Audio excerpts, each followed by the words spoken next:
Noong pong panahon ni Pangulong Arroyo, nagtatag po siya ng National Development Support Command. Ito po yung NADESCOM sa AFP. Ang NADESCOM po ang development arm ng AFP upang labanan ang insurgency sa mga kanayunan.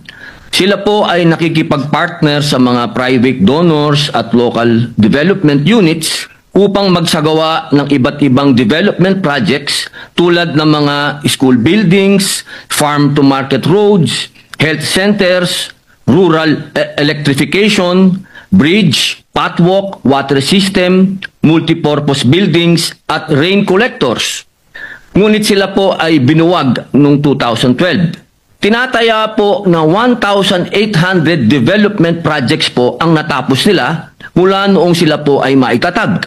Ang akin pong mungkahi, dahil ngayon po ay marami po ang pinagre-resign ng ating mahal na Pangulo, bilang hindi naman po pwede na itigil ang mga flood control projects, hindi po ba pwede na ito munang NADESCOM ang magtuloy ng mga flood control projects na mga nasira o mga na-ghost? Sa palagay po ba ninyo, pwede natin sila